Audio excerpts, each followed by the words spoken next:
Welcome to another Donna Downey Studios Artist Gang Tuesday. I'm Andrea Walford from AndreaWalfordDesigns.com, and today I'm going to show you how I created this Art is Canvas using 3 Donna Downey Studio stencils, 2 Donna Downey stamp sets, and a whole bunch of fun and arty techniques.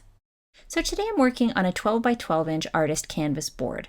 I took a large palette knife and some Liquitex light modeling paste, spread a thin layer that was about a 1/16 of an inch thick all across the bottom 2 inches of my canvas board, and then started pressing in 3 different sizes of buttons that I had in my stash. Now once I had filled the entire bottom area with my buttons, I then grabbed some seed beads and started sprinkling it over top and pressing it into the gaps in between the buttons.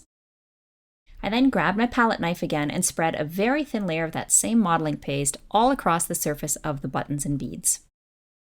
In order to help balance the texture on the bottom, I added some texture on top by grabbing some letter stickers from my stash. And because I knew I wasn't going to be seeing the color, I chose the ugliest stickers that I had. You know, the ones that you look at and you're like, why in heaven's name did I buy those? Now to add them to my canvas board, I simply used a large paintbrush and some of my golden soft gel and alternately applied gel and then letters and then sealed it on top with some more gel. Once that was completely dry, I then took some more gesso and I painted a couple layers on top, making sure that I dried the gesso in between each layer. Now once my gesso was dry, I grabbed my modeling paste and my palette knife again and just added some along the top edge of my buttons and just smoothed it down, trying to create a smoother transition in between the canvas board and where the buttons started. So I set my canvas board aside and grabbed a 9 by 12 palette paper pad and my Donna Downey Studios Crescent Moon 2 stencil. After taping the stencil to my palette paper pad, using a smaller palette knife, I started applying about a 1/16 of an inch thick layer of black Wendy Vecchi embossing paste through the stencil. Because what I wanted to do was to be able to peel this back and then apply it onto my canvas board. So I set that aside to dry overnight. So my next step was to grab my Donna Downey Studios stenciled and deconstructed stamp set. And working with the alphabet stamp in there and my Ranger Jet Black archival ink, I pressed ink in several areas of the stamp and then randomly pressed my stamp against my canvas. So now I decided that I wanted to add even more texture to the top area of my canvas. So using my golden soft gel mat and some white tissue paper, I started alternately applying some soft gel to my canvas board and then pressing in pieces of tissue paper until I had about as much texture as I wanted. But I made sure to leave a little bit of empty space towards the bottom just above the buttons in case I decided later that I wanted to stamp a sentiment.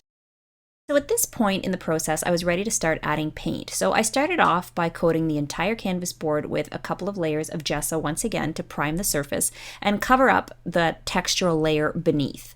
I then took my palette, and you can see there I'm using this butcher's tray, and I placed some more gesso along with some golden carbon black fluid acrylic and mixed it together to create a gray. I would then alternately dip my fingers into the gray and into the white, adding in a little bit of black, and then just use my fingers to spread it all along over top of the buttons.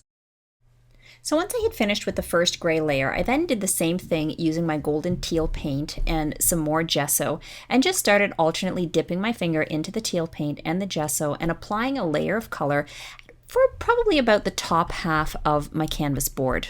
I then finished off my first layer of color by applying some of the golden transparent pyrrole orange, some Indian yellow hue, and some of my gesso along that entire white area. Now I was trying to be very careful that I did not blend those colors upwards into the blue, because orange and blue, although they're complementary colors, mixed together they turn into mud, and I didn't want a muddy border in between the two colors. So once my first layer of color was completely dry, it was time to come in with my glazing. So I took some of my golden satin glazing liquid, put probably about a quarter size amount on my palette, and then just a couple drops of my golden turquoise phthalo. Mixed those together, and then using a round brush, I just started brushing it over top of that teal area on my canvas board. I then set my timer for 3 minutes and let it dry. Now the glazing liquid allows you to thin out your paint without losing the integrity of the paint color, but it also slows down the drying time of the paint, which is why I let it sit for the 3 minutes. At that point, the paint should have dried enough that some of it will stick into the kind of nooks and crannies of the texture on my canvas board, while the rest I can pull back by wiping with a baby wipe. And you pull back as much or as little as you want until you get an effect that you're happy with. Now once I had finished doing that, I repeated the entire exact same process only this time I used my glazing liquid and the transparent pyrrole orange over that first area of the orange and yellow that I had painted on my canvas board. So after another 3 minutes, I pulled off that orange glaze using some baby wipes, and then carefully started working on that area in between the blue and orange colors. And I started off by taking a little bit more of that glazing liquid that I had mixed and just using my finger to brush it in that area in between and pulling some of that color upwards into the blue. Now, because the teal was dry already, I didn't have to worry about creating a muddy effect, but you can see that where the orange spreads over the teal, it becomes a little bit greenish. I then took a little bit of the pure turquoise phthalo color and started brushing it with my finger all along the top of the canvas board, and then spritzing on just a little bit of water to thin it and using my fingers to pull it downwards. And then my final step in this layer was to apply a black glaze along the bottom portion of my canvas, and I followed the exact same process that I had done for the previous 2 glazing layers. Now, after I finished pulling back that black glaze, I decided I wanted to create a much clearer or defined transition between the orange and black. So I grabbed a round brush and some of my carbon black paint and then just painted a line all across that lip that I had created with the light modeling paste, and then used my fingers to drag the paint downwards.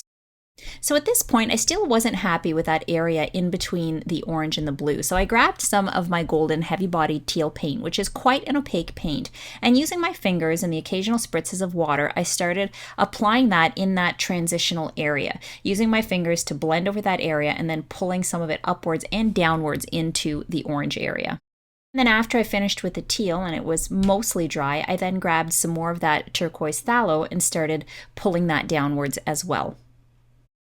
So once my paint was thoroughly dry, I then grabbed my Donna Downey Studios Alphabet Rerun stencil, a cosmetic sponge, and some more of that turquoise phthalo paint, and started applying the paint through the stencil on random areas of my canvas board. So now here I grabbed my crescent moon silhouette and using a small palette knife, very carefully removed it from the palette paper. I then grabbed my Art Is stencil, positioned it on my canvas board, placed my silhouette there for reference, and then taped off the areas of the stencil that I wasn't planning on using. Then using some of my golden titanium white heavy-bodied paint and a fresh cosmetic sponge, I just started sponging through the portions of the stencil that I wanted.